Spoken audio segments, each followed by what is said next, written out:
Welcome to Publishing Power. My name is Joellen, and I am so excited today to have with us Dr. Lindy Ledohowski. She is phenomenal. Hello, Lindy. Welcome. Hello, Joellen. Thanks for having me. Oh, I'm excited today.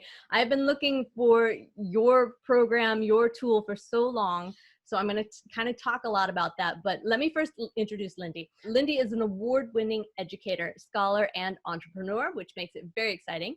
She has her PhD, postdoc, and published scholarship. It looks at ethnicity and identity in contemporary Canadian literature. Beyond that, she's a full-time English professor, which of course gets us on all kinds of great waves here. And before quitting that, she did that to become an ed tech CEO of Essay Jack Inc.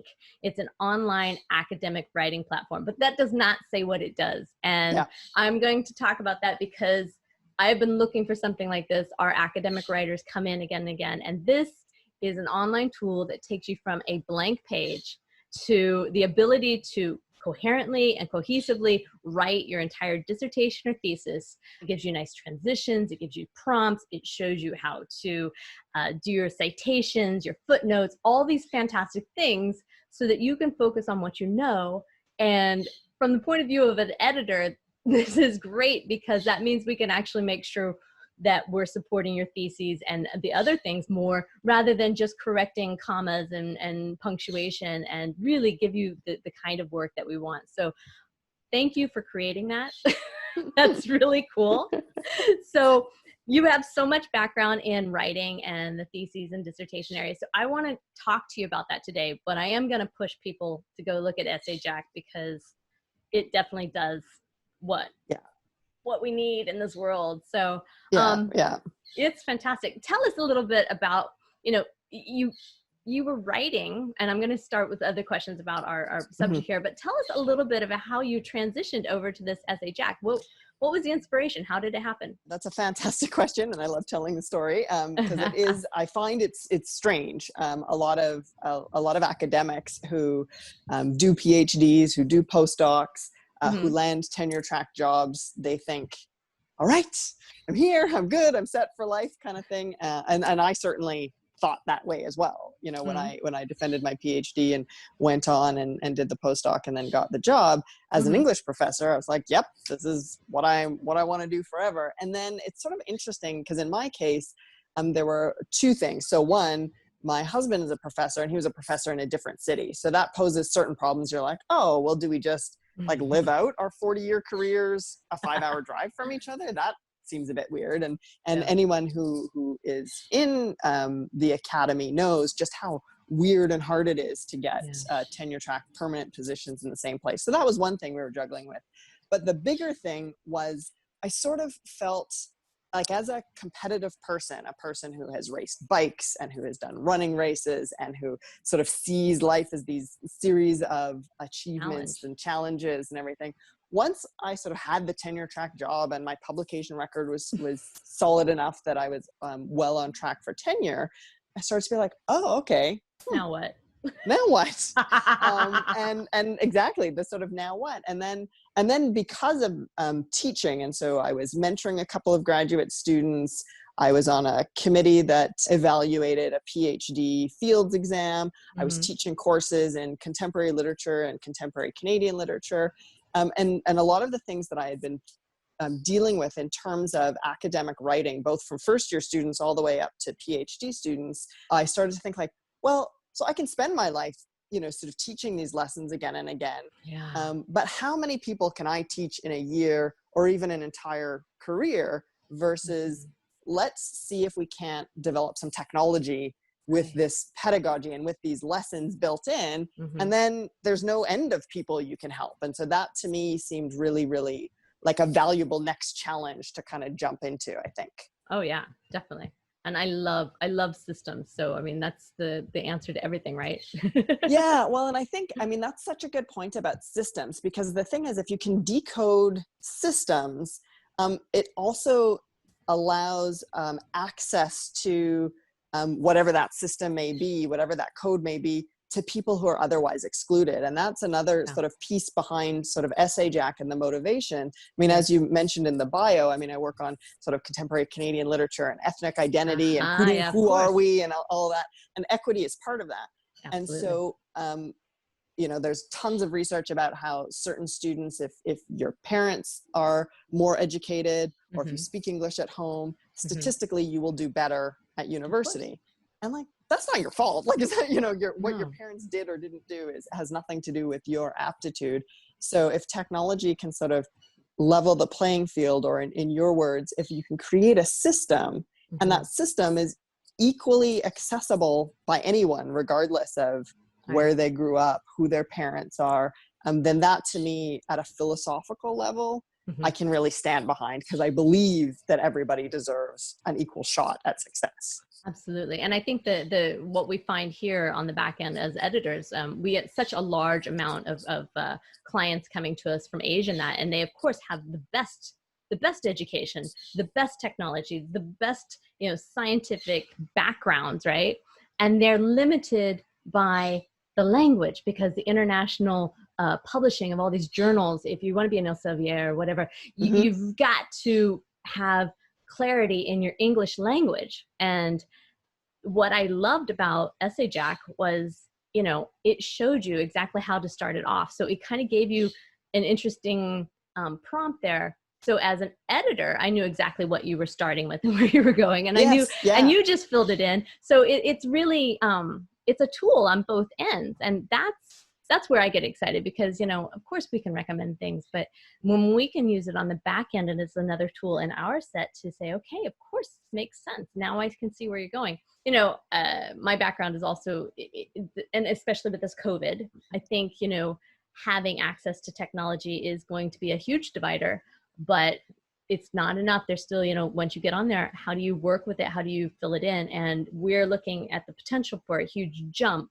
for those who have the ability and the accessibility to get here. So let's just hope that we can make it all accessible to everyone. And something like this is phenomenal. Yeah, really. Yeah, absolutely. I mean, the hope is that this, with COVID and this move to sort of online, basically living online, is that it doesn't increase those access and equity problems, which are already so paramount. So, I mean, there's kind of two prongs here. Technology can be the great equalizer, but at the same time, you need to access that technology in order to have those benefits. Definitely. I mean, I'm sitting down here in Costa Rica, and it's, the internet going in and out.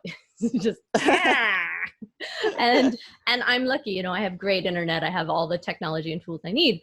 But I think about, all these families sitting at home with a telephone shared between them for online schooling, and that's really hard. So, but the easier, the more you can make this accessible, and really it's using tools, using the systems that you get the opportunity to really learn and improve your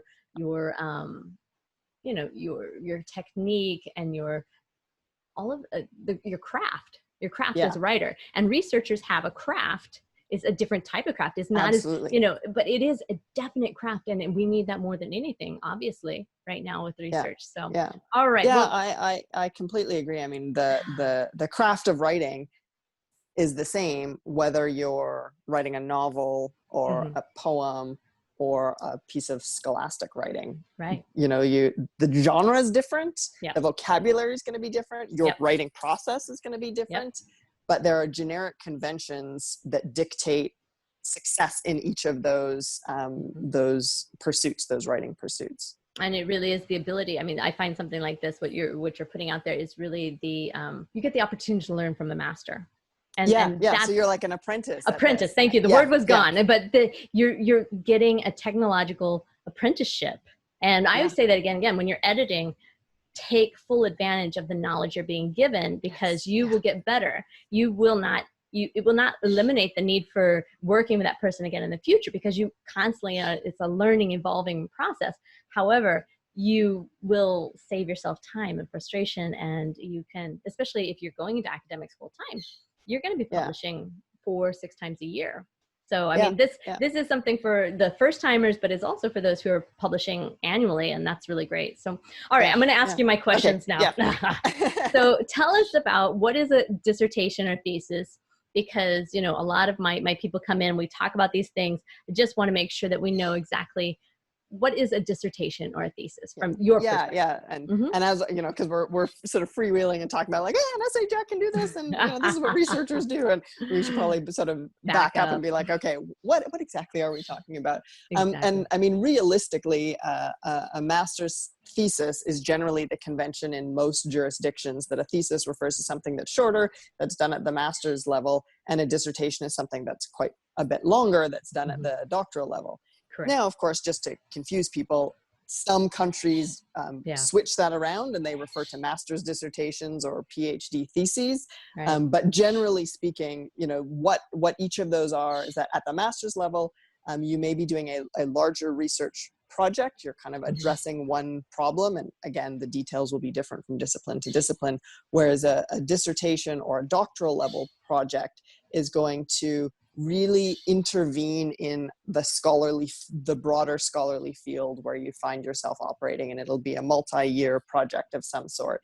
And so to go back to your word, Joellen, the apprentice, really the doctoral level project, the dissertation as it's most commonly called, is your ability to demonstrate your apprenticeship. So you're an apprentice scholar. So whatever scholars do in your field, so if it's chemistry, if it's history, if it's philosophy, if it's English, whatever scholars in that field do, how they do their scholarship, whether it's in a lab or whether it's in a library, the dissertation or the doctoral project lets you demonstrate that you are a skilled apprentice in the field and you can do what scholars in that field do. And of course, so that you've got a supervisor and committee that help guide you through that process. So as I say, typically master's is a thesis, PhD is a dissertation. They kind of differ in length and scope. Exactly. And thank you for explaining that, because I'm always talking about content and line and copy editing and but to get back to what are the basics here. So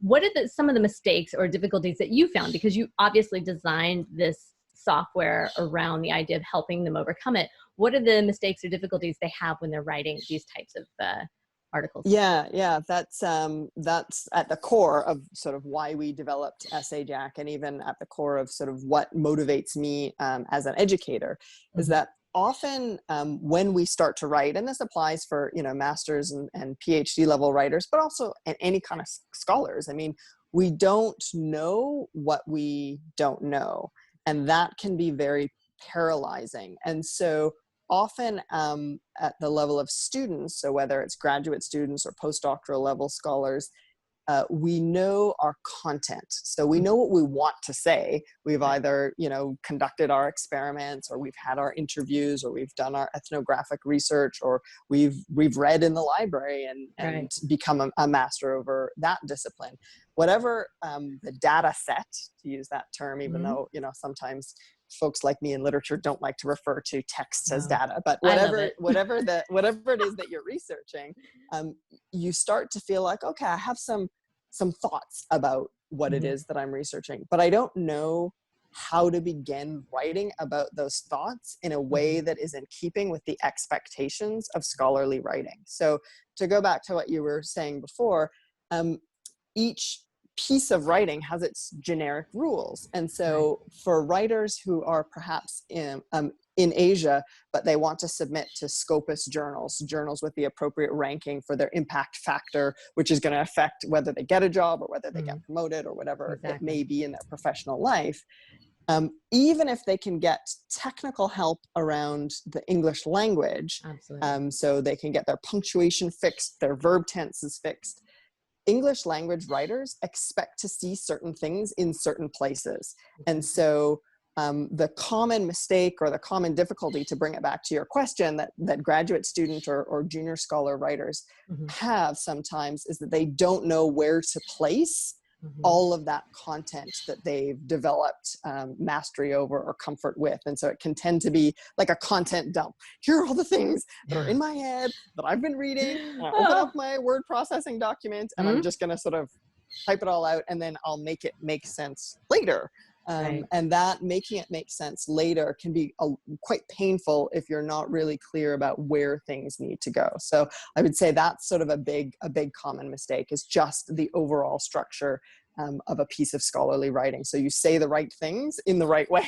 Exactly. And I mean, that's what we get. We get so much of that. And, some editors can do that for you. And of course, you have to have a subject matter expert walking you through each of these so that they can make sure it makes sense and it's accurate. But the structure, when you can walk in and somebody says, you start here, and then you're going to go here, and you're going to put it allows you to really put the meat on the bones, and sometimes we just got a big pile of meat. We don't have the bones. Where do they go? I don't know where this goes. So and it's really hard to go in afterwards and try to kind of piece together and be like, okay, well, this piece here connects to this piece here and really should be over here. Whereas at least if you can say, okay, this section is supposed to be doing X. So now let's just try to make it do X, as opposed to X is all over the place and I have to kind of scoop them all together to put them in one place. Exactly.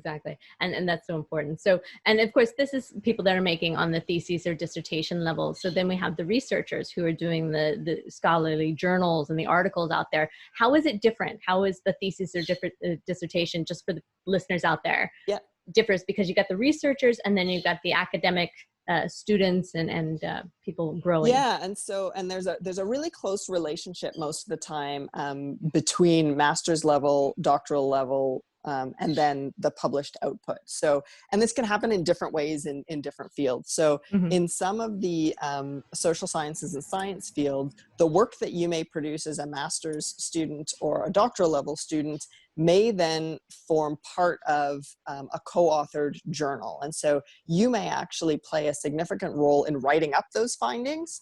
But if you have a principal investigator on the project who runs the lab, that person is also going to be a co-editor on that journal article. And so what's interesting here, say in that context, I'll talk about humanities and liberal arts in a second, but say in a more science context, that kind of writing, you're going to be really putting together your specific findings. You're going to clearly articulate your methodology, your experimentation, and it's really around one discrete discovery, for lack of to use common language. So I ran this experiment.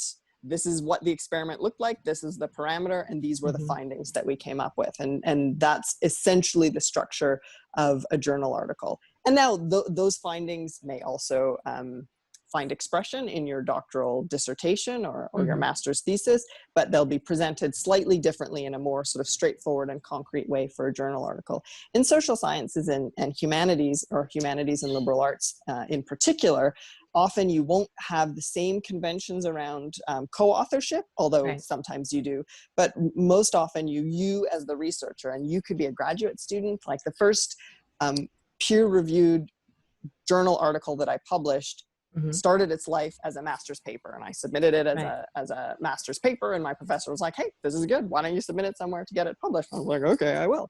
And that was the first one. And so in that context, the journal article in the humanities or liberal arts, you're making some kind of argument. So you are intervening in a scholarly debate some way. You've refined an insight. Perhaps it's a new book or a new finding that you want to talk about, or a new interpretation.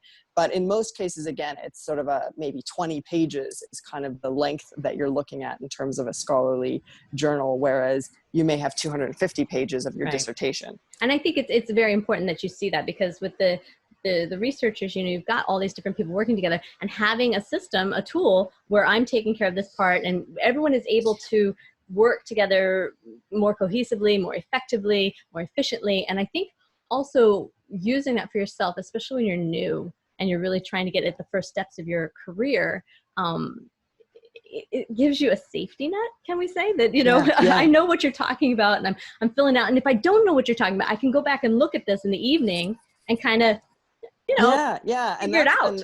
And that's exactly like this sort of safety net piece that SAJAC offers, or that tools like SAJAC, but I mean, there's nothing like SAJAC. It's the best one out there. But what it offers as well is a shared vocabulary.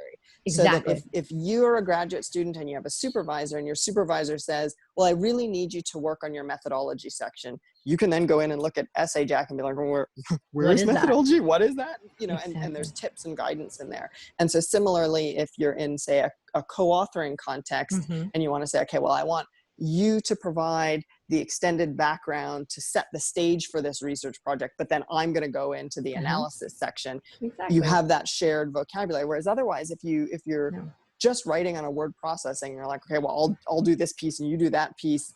It's unclear where one begins and the other ends. Right. And that is the equity you're talking about. It really, especially when you're dealing with that language first, where is that? If we use the same words, if we create a dictionary internationally and one reference point, then it really helps. And from my perspective, the excitement about this is so many department heads and so many, professors are tired. They're like, it's like you said, how many times do I have to keep explaining this to people? They expect to get their degree, and no offense, but in today's world, we expect it now. We expect to do, I did the work, here I am, I paid my money, give me my degree so I can go on and get my career. Well, but that's not it. You really have to understand the concept. And for each professor, to spend all their time re-educating one by one by one, this allows us to say, no, this is where it is. And because we often are the ones, the editors are called into, fortunately, non-traditional students and higher level students who perhaps have a budget for more editing, they get more, coaching, really. And that's what they're looking for. They need a coach to get through this. But if you have an affordable online tool, we work faster, more effectively, and more affordably for you. Yeah. And your professor is a lot nicer to you. Well, and I think even in addition to that, a lot nicer, like it makes that engagement. So whether it's an editor or a writing coach or a professor or a supervisor, it makes, if you have those conversations about your written work, they can be much more helpful, because instead of being like, well, I don't really understand where you set out why you're doing what you're doing. Right.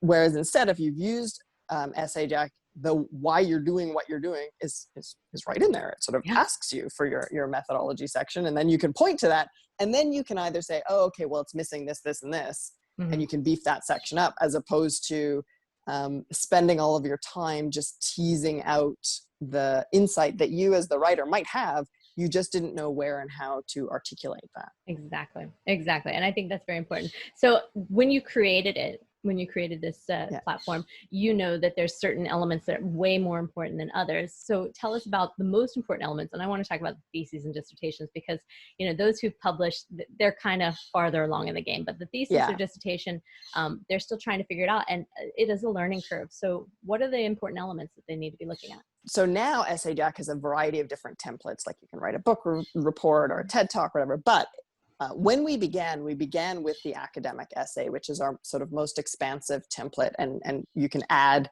additional sections to it as you walk through, and that's really designed for graduate students. And so it has some core elements. So obviously you have the introduction, and in your introduction you are going to want to provide some background and extended background. And depending on your field, that extended background could be you lay out the terrain of debate in your field, or you reference other scholarship that's related to what you're doing, or you set out the broader scientific context into which you are intervening. Whatever that context is, you assume that your reader doesn't know what you know. And so, like, say for me, if I write about contemporary Canadian literature, I would then set that stage. So what are some of the debates in contemporary Canadian literature? That's, I would assume if people aren't Canadian and they don't care about Canadian literature, they do not know that field. How does it fit within American literature, British literature, global literatures, post-colonial literatures? So that kind of situating work, sort of a background or an extended background, is necessary in your introduction. And as well, you do need a methodology section. So how do you do what you do in your field? So again, in my field and as a literary scholar, there are particular ways in which I approach texts. And so it involves both theoretical readings of other secondary scholarship as well as close reading of the primary scholarship. And then in my field, because I also look at ethnic studies and identity politics, there's a crossover into sociology. So sometimes I'll actually rely on interdisciplinary resources to help beef up the insights that I'm discovering with respect to literature. And I want to make that clear, because the way I do literary scholarship is not only different from the way, say, a historian might work in his or her field, or a physicist might work in his or her field. It's also even different from how other literary scholars work. So some literary scholars just care about, say, book history, and they're really into the materiality of texts, and they're looking at, you know, old manuscripts that you have to put on gloves in special libraries to look at, and they're really interested in that production of the materials, which is not what I look at. And so you want in your scholarly research, you want to be able to talk about that methodology. So in your introduction, you need to sort of set out, here's what I'm going to be arguing. Then you need to provide that context. Then you need to go into the methodology. And then generally in a thesis or a dissertation, there's some section which is a bit of a literature review. And that's, again, where you're going to demonstrate that you've done your reading, essentially. I know the big, you know, sort of debates, the big names, the big, you know, conflicts in the field, and I'm going to demonstrate that I've read all of that. I've taken it inside, and I can now present it back to you as a reader. So I'm not just listing, you know, scholar X said this, scholar Y said this, scholar Z said this, but I'm actually sort of working through and saying, well, there's this school of thought on this side, there's this school of thought on this side, and I fit right in the middle, or, you know, however it is that you want to sort of present that information. So your introduction is going to have that sort of statement of your problem. It's going to have a bit of an extended background. It's going to then move into providing that methodological statement. Then you move on to your lit review. Then you get into the analysis section of your research. And so that analysis can be as long or short as required by your department, by your field, and also by your level. So a master's level analysis is going to be much shorter than a doctoral level analysis, which could be multiple chapters. And then, of course, you need, at the end, you need to sum it all up in some way. So that's your concluding piece. And in your conclusion, not only are you summing up your findings, that's also a place where you can gesture towards, like, the so what? Why do we care? You know, I've now just read this whole master's level project or this whole doctoral level project. Like, what are the implications of this? Why does this research or this piece of scholarship matter? And the conclusion is where you can really sort of say, okay, and that this is the so what? This is why we care. This is where this research can lead to other research, or here are even some questions that I wish I had answered in this project, but I didn't. But these are further avenues that are opened up for other people to explore on the back of my research. So all of those are kinds of things that you can really get at in your concluding section. I mean, I just wish I'd had some kind of platform like that. Yeah, I think about how I struggled in my final years.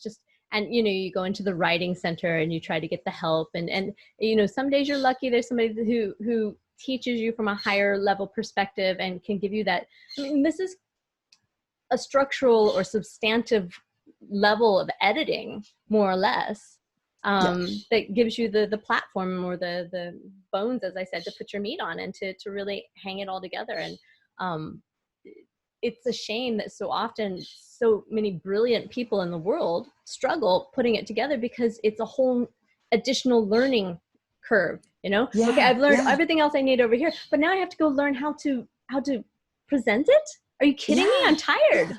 But and it's so much nicer if you can come in and go, oh, well, that makes sense. You know, I noticed you had speech writing in there, and you know, there is a methodology to it. There's a way that, you know, tell them what you're going to say what you told them you're going to tell them, and then tell them what you told them and wrap it up. And it's not difficult, but it's additional mind power and energy. And, you know, you want to get back to what you love. And that's where your energy was over here. So I think that's what's so great. And this really helps them to create what they want. So how can writers be successful? You know, I know you've got the system here. Well, obviously, so writers can be successful by, you know, reading the Essay Jack blog and all of our resources and signing up for Essay Jack. But realistically, you know, so the number one tip I always give is, of course, to read. And I think this is still the most true advice that I can give. And it was funny. I'll illustrate it by way of an anecdote. So when I was nearing the end of my PhD, so I was a couple of years in, and I had a full draft, and I was like, all right, I'm good to go. And I met with my committee, and we sort of went through this full draft, and they were sort of saying, well, you know, this isn't quite ready. And luckily I had a whole other year of funding, so I could take the time to sort of go back and fix it. But after that meeting, like the it's not quite ready meeting, Right. my supervisor said to me, he said, you know, I think you've been doing so much teaching, because at that point I was also teaching critical writing about literature at the University of Toronto. And he said, you know, you're reading undergraduate essays mostly, and you are being a mimic, and you're starting to imbibe bad habits from people who are at a different writing stage. And so what you need to do is make sure that, you know, you might still have to be doing the teaching, but make sure that the proportion of reading are things from your field. So just, you know, be reading the professional literary scholarship more, because that's what you're then going to mimic. And so that's something, again, in terms of being a successful writer, whatever your field is, you know, if you want to publish in those top tier journals, you want to be recognized by your peers in the field, read what they write. You know, there are so many dissertation and thesis databases online. Obviously, don't go in and plagiarize other people's work, but go in and have a peek, because that also helps to set a kind of benchmark. Like, oh, okay, this person's in my field, and this is the type of thing that she wrote, or this is the type of thing that he wrote. I can do that. So that would be my number one tip for writers to be successful, is to read, and to read the types of things that you will be writing. And it doesn't always have to be that you're reading it and taking notes. It's kind of like, it's the nourishment that you take in to keep your brain healthy, so that, you know, your output is going to be healthy output, healthy writerly output.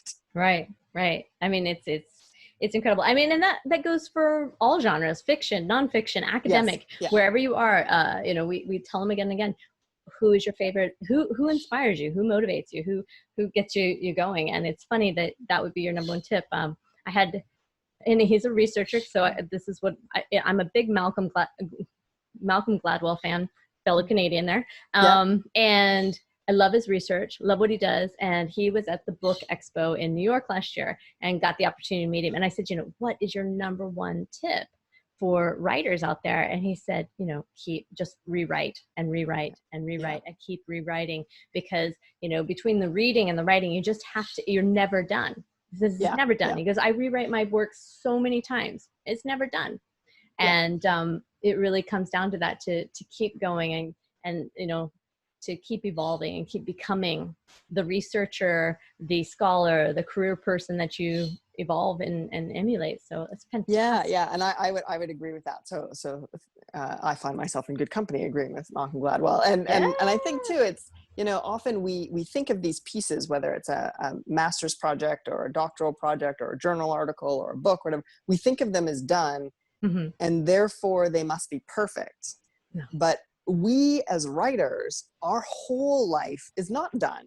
So those discrete pieces that might be done are just a way station on your own life's journey as a writer. And so always write, always read, and then those pieces will be done, and they're part of your whole story. They are not the story. Right. It's part of that craft. The craft, you know, really working on your craft. This is fantastic. It's really, I want to say thank you for coming in. Thank you for the dissertation and thesis outline and all the things that go into that. And thank you for creating EssayJack. I encourage everyone to go on essayjack.com and check it out. And I would say even the non-academics out there, there's some really great information there. I was amazed. It gave me all kinds of great ideas for blog posts and content writing, and, you know, like I said, the speech writing, and it's just really, we need as many tools as we can find in the world, but we don't need to overload on the tools. We need to find the tools that we'll actually use. So it's very rare I recommend, oh, you need this, you need that, you know. Like I said, I would put you, you know, I'm very happy to say you're in my top 3 now. Thank you. Fictionary does theirs with the fiction, and they outline it, the story arc, and the line, and the 38 elements of writing a fiction, and a pro writing aid. I love them because, you know, it's all about copy editing and learning as you go. But I jumped online and I've signed up for both as a student and both as an educator, and I was like, this is really great. So I really hope that people go in and check that out, because if nothing else, learn to find your own method And once it works, to systematize it so that you can do that again and again. And part of that is when you start to, what do you say? You start to take that in and it becomes part of who you are. Yes. It's an osmosis that, okay, yeah, I can use the tool, but it's like, I know I didn't cook. I didn't cook for a long time. And then I just started cooking. And then it got to the point where I can just walk in the kitchen. I can, and you because can do I know the foundations. So then I can experiment, and sometimes I fail, but overall I know the foundations of what'll make it successful and what's enough to fulfill the need of that day. So that's where we are. And that's a really, really good metaphor. I mean, you get the ingredients right and you know what to put in when, and that's definitely what Essay Jack is all about. And when I used to teach high school, the motto in my high school class was, if you can analyze the world around you, you can be empowered. And that also is kind of baked into Essay Jack, that ultimately we want people to feel confident in their writing, because then you can achieve your dreams. You can go out there and you can be successful in school, you can be successful professionally, and ideally, if you're good enough at it, like, change the world. I mean, your ideas can change the world.